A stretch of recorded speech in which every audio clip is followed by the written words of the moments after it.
This was brought to you by the Storyteller on YouTube and Facebook.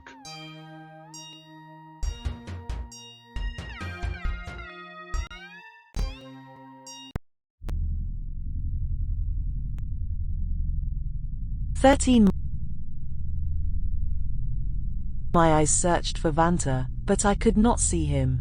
Maybe, I thought, he had heard the shooting of the women and had run back towards the main camp, and I was just about to follow when I saw where Dog lay, on his side in the middle of the clearing. A huge patch of blood coated his side, and had puddled on the ground. It was not hard to work out what had happened. He had been shot. The only question was if he had been trying to protect Vanta, and if so, had Vanta escaped? I searched the camp hoping to find Uncle hidden. I checked the undergrowth. I called his name softly. There was no sign. Hope deserted me, and I started to search the camp for any traces of blood in case he had been hit, but had managed to get away even so. Vanta, Uncle Vanta. I was frightened all the time that the soldiers may come back, and had to keep my ear alert not only to the possibility of Uncle moaning or moving wounded somewhere, but also the return of the enemy. I fanned out from the center of the camp in a spiral until I reached the undergrowth at the edges, but there was no sign of blood, and the undergrowth itself had not been disturbed like you would have expected from someone having tried to run off through it. Vanta, Uncle Vanta, I whispered again. The only place he could have gone was down either the path which led to it or the one in the opposite direction. I had already been along the path from the direction of the main camp, and had noticed nothing there, but I went back to it and searched more diligently for blood or tracks. Nothing. I headed off down the path which led away, and eventually to the nearby village and to the town, but, again, could find no trace as far away as the boundary of the village. It gave me hope. If I could not find him, maybe he had escaped, and was still alive somewhere in the forest. It was a hard task to decide what to do now.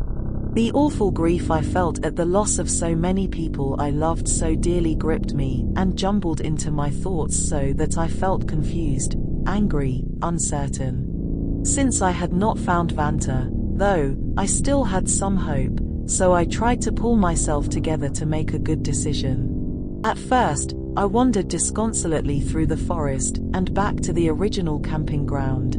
The sight that met me there tore through me. Granted, there were no bodies, but the desolation was too awful to view. Abandoned caravans, hens wandering about aimlessly, dogs welcoming me because they knew my scent, but looking to me to do something to help them. There were no horses, and I realized now that the Germans had commandeered them. I felt like I had been given a huge burden to carry. I considered staying there in the camp and living there, a stupid thought, because I realized that the Germans could well come back to see if any had done just what I was proposing to do, so to remain there would be very foolish and very dangerous. Instead, I searched about and found tools that I decided would help me, such as an axe and a knife, matches, and clothing suitable for me, then headed off into the deeper part of the wood to find somewhere suitable to hide. Fortunately, it was not raining. After some aimless wandering about, largely moving north, I came out upon quite a broad track which I had to cross.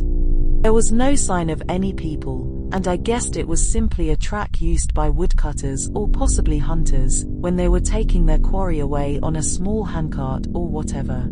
It was not a track that a normal vehicle would be able to go on, but I guessed that four-wheel drive ones would have no difficulty.